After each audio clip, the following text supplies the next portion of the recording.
हवाला के मामले में मनी लॉन्ड्रिंग के आरोपी दिल्ली के पूर्व स्वास्थ्य मंत्री फिलहाल इलाज के लिए अंतरिम जमानत पर रिहा सतेंद्र जैन बीते 1.5 साल से जेल में बंद है।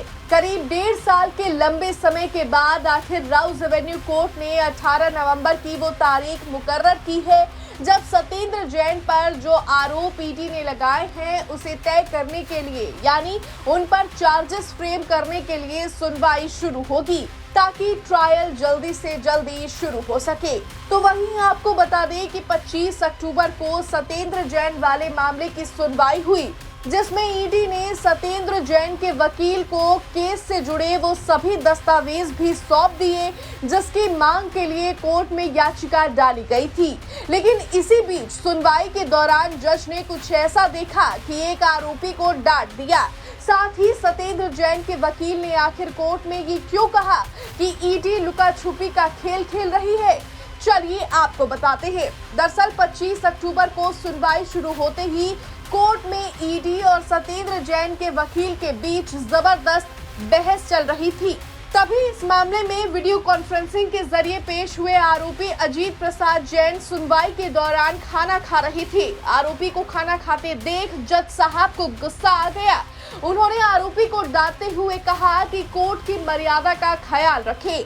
तो वहीं ईडी ने कोर्ट को ये जानकारी दी कि चार्जशीट से जुड़े दस्तावेजों की लिस्ट सतेंद्र जैन के वकील को दे दी है। अब सतेंद्र जैन की याचिका का कोई मतलब नहीं रह गया है। हमने गैर जरूरी दस्तावेजों की लिस्ट भी सतेंद्र जैन के वकील को दे दी है।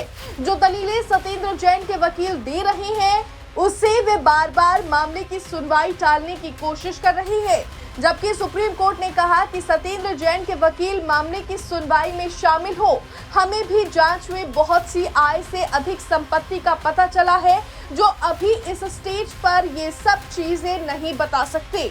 तो वहीं ईडी की दलीलों का जवाब देते हुए सतेंद्र जैन के वकील ने कहा जुलाई 2022 के बाद भी कई बयान दर्ज किए गए हैं। इस मामले में जिन आरोपियों के भी बयान जुलाई 2022 के बाद दर्ज किए गए हैं उनके बारे में भी ईडी ने कोई जानकारी नहीं दी है। अगर जुलाई 2022 के बाद कोई बयान नहीं दर्ज किया गया है तो कोर्ट को ये बताना होगा क्योंकि ईडी कह रही है कि मामले में जांच अभी जारी है। अगर रेड के दौरान कोई चीज जब्त नहीं की गई है तो उसको भी बताना होगा क्योंकि सतेंद्र जैन के पुराने आवास से कुछ चीजें गायब हैं। ईडी द्वारा 2 लिस्ट दी गई है, वे पूरी नहीं है। ईडी को कोर्ट में ये बताना चाहिए कि जुलाई 2022 के बाद मामले में ईडी ने किसी का भी बयान दर्ज नहीं किया है।